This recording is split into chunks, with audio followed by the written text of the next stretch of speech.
بسم اللہ الرحمن الرحیم۔ اسلامی تاریخ۔ حضرت ابراہیم علیہ السلام کو سزا دینے کی تجویز۔ حضرت ابراہیم علیہ السلام کی دعوت توحید کی خبر آہستہ آہستہ بادشاہ نمرود کو بھی پہنچ گئی، جس نے خدائی کا دعویٰ کر رکھا تھا۔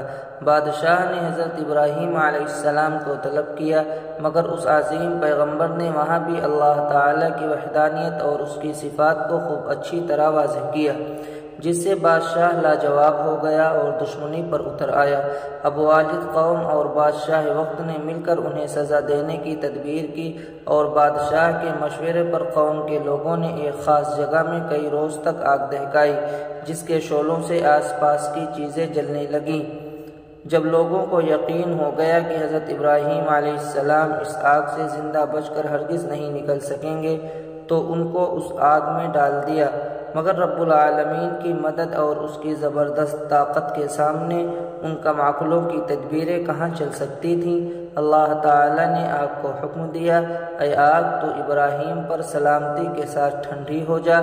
آگ شعلوں اور انگاروں کے باوجود اسی وقت ان کے حق میں ٹھنڈی ہو گئی، اور حضرت ابراہیم علیہ السلام اس میں صحیح سالم رہے۔ اس قدرت خداوندی اور معجزے کو دیکھ کر بھی لوگوں نے ایمان قبول نہیں کیا، تو حضرت ابراہیم علیہ السلام نے ہجرت کا ارادہ فرما لیا، اور حضرت سارہ علیہ السلام اور اپنے بھتیجے حضرت لوط علیہ السلام کو لے کر فلسطین، نابلس اور مصر وغیرہ کی طرف ہجرت کر گئے۔ اس دوران دین کی دعوت کا بھی فریضہ انجام دیتے رہے۔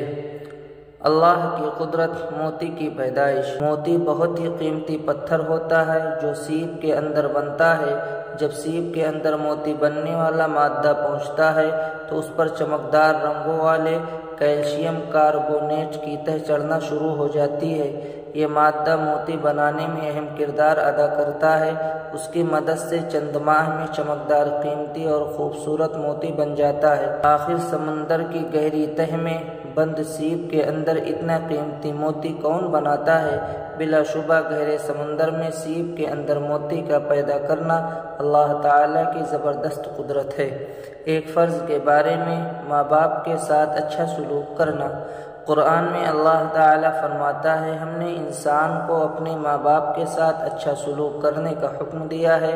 اس کی ماں نے بڑی مشقت کے ساتھ پیٹ میں رکھا اور بڑی تکلیف کے ساتھ اس کو جنا ہے۔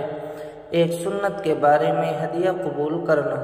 حضرت عائشہ رضی اللہ عنہا بیان کرتی ہیں کہ رسول اللہ صلی اللہ علیہ وسلم ہدیہ قبول فرماتے تھے اور اس کا بدلہ بھی عنایت فرماتے تھے۔